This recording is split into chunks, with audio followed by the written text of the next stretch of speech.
ای که با نامت جهان آغاز شد، دفتر ما هم به نامت باز شد. دوستای عزیزم سلام، امیدوارم هر جا که هستی حال دلتون عالی عالی باشه. من اماد چت خدا هستم و امروز میخوام در مورد یک موضوع خیلی خیلی مهم و ضروری صحبت کنم.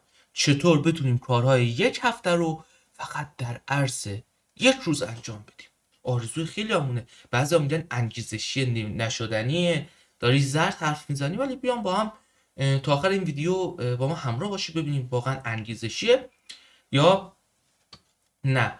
اول از همه خیلی بهشون تبریک میگم که تا الان نزدید ویدیو بعدی یا ویدیو رو قطع نکردیم و میخوان زمانتون اختصاص بدیم به این موضوع. این معلوم میشه که توی کشوری که آموزش شاید اولویت دهم یا صدم یک نفر شاید باشه، چون تصمیم گرفتین آموزش ببینید یه ذره مهارتاتون رو ارتقا بدید. ولی قبل از اون صحبتایی که میخوام کنم شاید یه ذره سنگین باشه. خب سنگین نه از منظر اینکه درک و فهمش سنگین باشه، نه، شاید نیاز باشه به نوشتن و یادداشت کردن. من یه قول و قرارهایی برام بزنید و حتما قلم و کاغذ داشته باشید و یادداشت برداری کنید و همچنین اطلاعات اینا مرور کنید. چرا؟ چون وقتی شما این مطالب رو مرور میکنید باعث میشه که هم بیشتر وارد حافظه بلند مدت و ناخودآگاهتون بشه و بعد بازیابیش هم راحت تر باشه، یعنی که و زمانی که نیاز باشه بتونید اون کار رو انجام بدین، یعنی در کنار دونستن به مرحله تونستن هم برسید.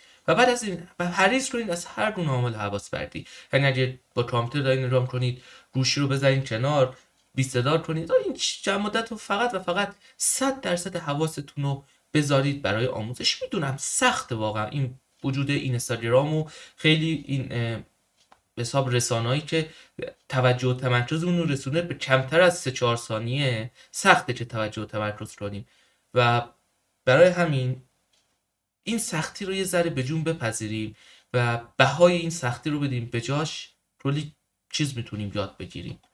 و همچنین تمریناتی که بهتون میگم انجام تام چیز خاصی نداره، چند تا ایده بهتون میدم، این ایده رو سعی کنید پیاده سازی کنید، یعنی فقط توی قلم و کاغذ نوشتن نباشه، چون اگه قرار باشه همون باشه چه میشه اون جزوه دانشگاه و مدرسه که آقا نفرین بمیمیم ما به در میخوره که میمیم به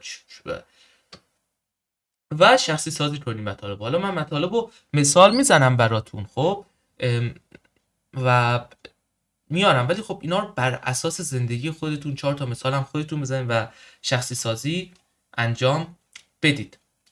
اول از همه بگم که ایده این جلسه و این کتاب مبنی بر بیشترش مبنی بر کتاب حساب این ویدیو مبنی بر کتاب افزایش عملکرد آقای ژان مقوسیانه که حالا این نسخه چاپی قدیمشه و الان چاپ جدیدش این شکلی شده. از نظر محتوایی فرق نکرده، فقط تصویرش عوض شده. و حالا این کتاب چه کتابیه؟ کتابیه که بر اساس مقالات علمی با تجربه نویسنده قاطی شده و ترکیب شده و تبدیل شده به در کنار راهکارهایی آوردن و به حساب چیز دادن، به حساب داخل این کتاب آوردن. منابعش هم مثلا اینجا یک صفحه منبع داره، اینجا چه سپیده، اینجا مثلا این منابعش هم نوشته که کتاباش بیشتر این کتابای علمیه و بر اساس تحقیقات و خود داخل کتاب نوشته بر اساس این تحقیقات این شکلیه. یعنی خود آقای ژان مقوسیان شخصیت علمی و پژوهنده‌ای نیستن، ولی مروج این پژوهش‌ها هستن، یعنی اومدن پژوهش‌ها رو انجام جمع کردن و گذاشتن. در کنار این دوره‌های خود آقای ژان مقوسیان که بنده شرکت کردم و حالا دوره‌های بقیه افراد که رفتم شرکت کردم و خودم تجربه‌هامو در کنار اون دانشی که اونجا به دست آوردم میخوام باهاتون تو این جلسه به اشتراک بذارم. اینم تصویر من با نویسنده است که چند سال پیش میشه رو، حتی امسالم میخوام برم تهران پیششون و حالا یه کلاسی در مورد هوش مصنوعی است. حالا من اگر دوست دارین میتونید ویدیوهای منو که در مورد هوش مصنوعی هم هستم داخل این کانال هست میتونید مشاهده کنید و کسایی که علاقه‌مندن به مطالب هوش مصنوعی، مخصوصا مدرسایی که علاقه‌مندن به هوش مصنوعی، میتونن استفاده کنید. خب ایشون میاد میگن که این موضوع تو کتاب نیست، ما بر اساس زمانی که روی یه چیزی میذاریم یه نتایجی میگیریم. مثلا ممکنه ما زمان کمی بذاریم و نتایج معمولا کمی میگیریم. ممکنه زمان زیادی بذاریم ولی نتیجه نگیریم. ممکنه زمان زیادی بذاریم و نتیجه بگیریم. ممکنه زمان زیادی هم بذاریم ولی زمان زیادی بذاریم نه نتیجه بگیریم. ولی نتیجه بگیریم. این 4 تا حالا میاریم. اولین افراد بی‌مسئولیتن، یعنی هیچ زمانی مثلا برای مثلا درس خوندنشون هیچ زمانی به درسشون نمیدن و نتیجه هم نمیگیرن. یا چی برای کسب و کارشون، برای مثلا تو بحث مدیره، برای هر کار دیگه زمان نمیذارن و نتیجه هم نمیگیرن.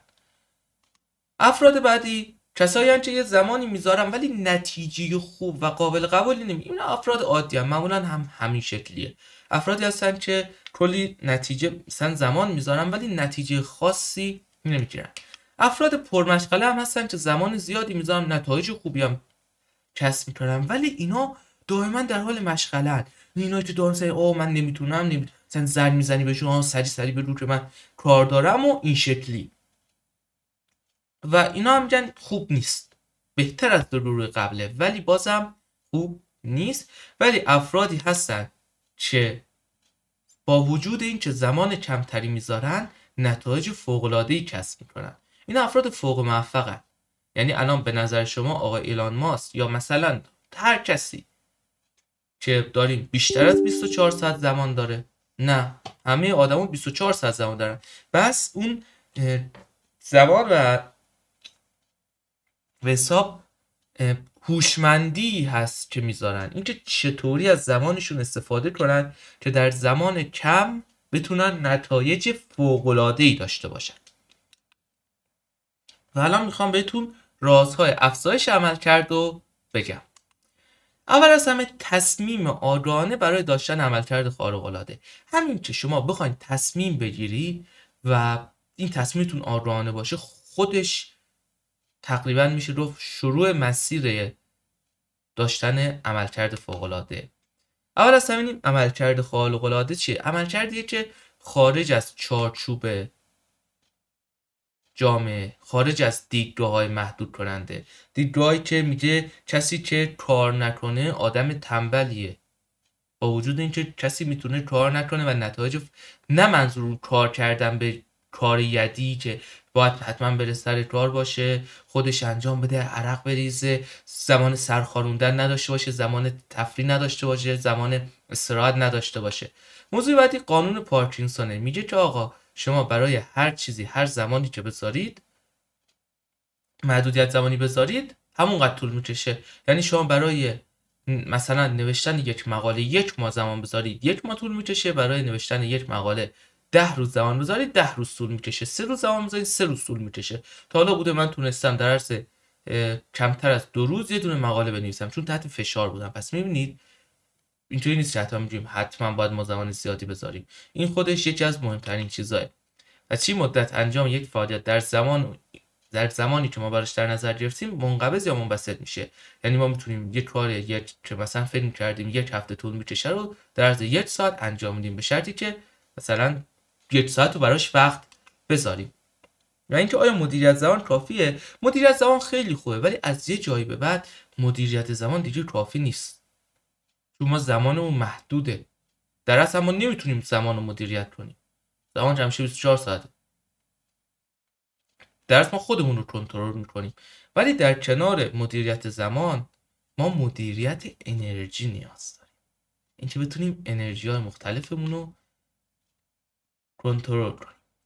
ایشون میاد میگه که ما فرض کنیم در بدنمون، این مثالی برای به حساب جا انداختن بهتر مطلب، فرض کنیم در بدن ما 4 تا باتری وجود داره که این باتری ها مرتبا نیاز داره که شارژ بشه و خالی بشه، شارژ بشه و خالی بشه. دقیقاً شما باتری رو که می‌بینید مثلا باتری گوشی قبلا اگه زیاد تو شارژ باشه میتره، یعنی اگه زیاد هم اینا رو شارژ کنیم خرابه، شارژ هم نکنیم خاموش میشه دیگه و نمیتونیم عملکرد خارق‌العاده‌ای داشته باشیم. اولش انرژی فیزیکه، انرژی که مثلا فیزیکی داریم و انرژی بدنیمونه که دونه دونه باز حالا نمیدونم کامل در یک ویدیو توضیح میدم. موضوع بعدی انرژی احساسیه، انرژی که ما احساساتمون هست، عصبانیم، خشمگینیم، ناراحتیم، خوشحالیم. انرژی فکریه، مغزمون، انرژی که در مورد مغزمونه و انرژی روحیه که به صورت یک مدت زمان طولانی، یعنی شاید شما در لحظه انرژی بد یا انرژی خوبی داشته ولی در طول زمان خیلی چیزه. مثلا خیلی از کارها، مثلا کارهای بزرگ نیازمند روحیه قویه، یعنی در کنار اینکه احساسات قوی میخواد روحیه قوی هم میخواد. موضوع بعدی تمرکز و تمرکزه و از نظر من تمرکز یکی از مهمترین ویژگی‌های قرن حاضره و دور زمانه الانه. یعنی شما این زمان اون که مشخصه، ولی چیزی که باعث میشه که ما از زمان اون درست استفاده کنیم همین تمرکزه.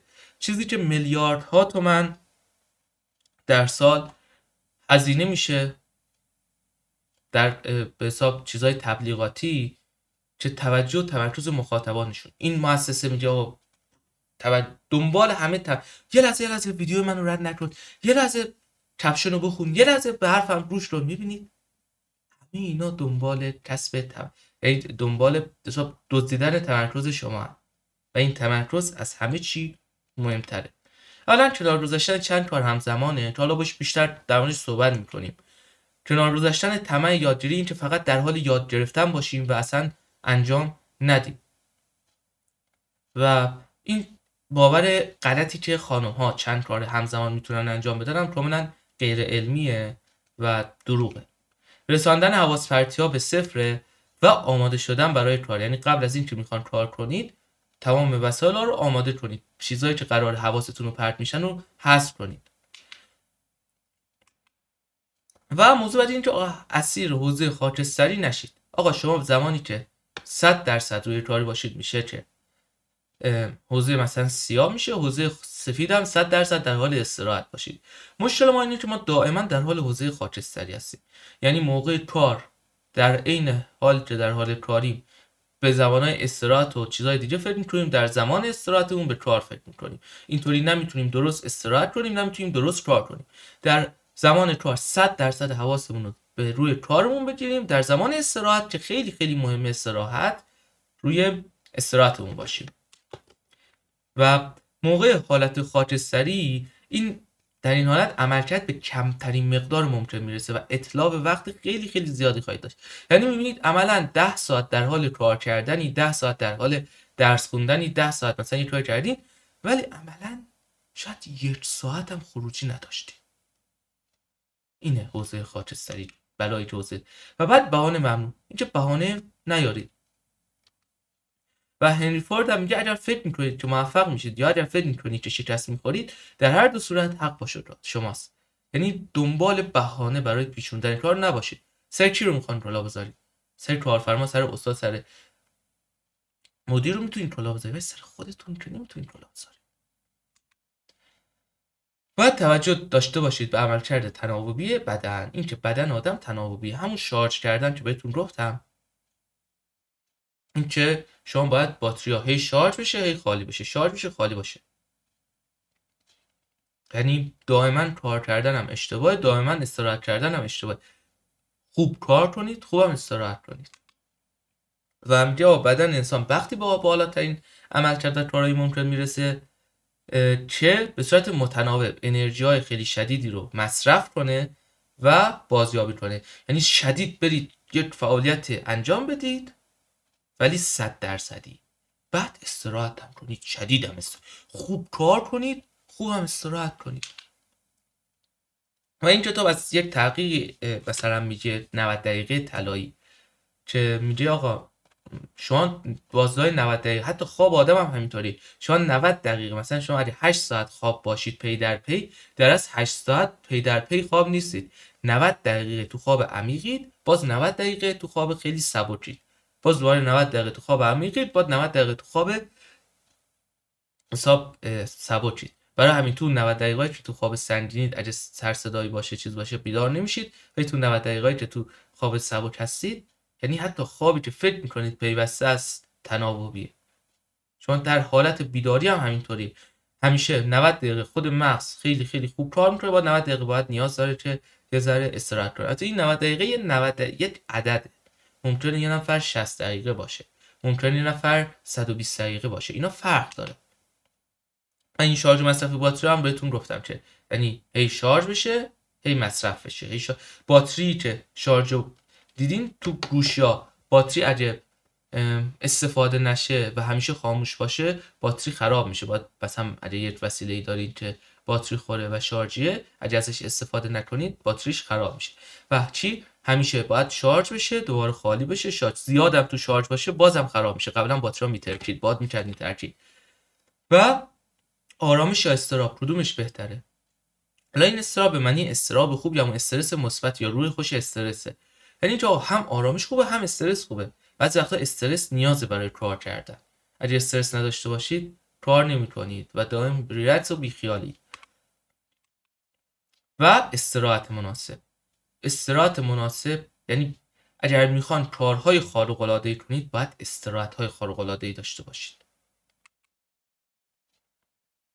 استراحت هم 3 مدل حالا گفتن ایشون تو این کتاب. استراحت روزانه داریم که هر روز چند ساعت رو صرف استراحت کنیم مثلا، و بهتر استراحت هم خیلی زیاد نباشه. مثلا اینجوری نباشه بگیم 8 ساعت ما کار میکنم بعد مثلا 2 ساعت هم استراحت کنم. نه، همینطور 90 دقیقه مثلا باشه، 90 دقیقه کار میکنم یه رو استراحت میکنم، 90 دقیقه مثلا دوباره کار میکنم یا درس میخونم بعد استراحت میکنم. بعد استراحت هفتگیه. در هر هفته یک روز شروع کنید مثلا استراحت باشه کامل 100% استراحت و اصلا به کار حتی فکرم نکنید. و استراحت فصلیه. در هر فصل حداقل 2-3 روز تا یک هفته برید برای خودتون مسافرت یا کامل کار رو تعطیل کنید به معنای واقعی، یعنی در ذهنتون هم کارتون تعطیل باشه اگه میتونید و کاملا استراحت. این باعث میشه که شاید فکر کنید یک هفته از کارتون عقب موندین، نه، بلکه این باعث میشه که تو بقیه هفته 10 برابر انرژی بیشتری داشته باشید و کارایی بیشتری داشته باشید. بریم برای ویدیو بعدی که در مورد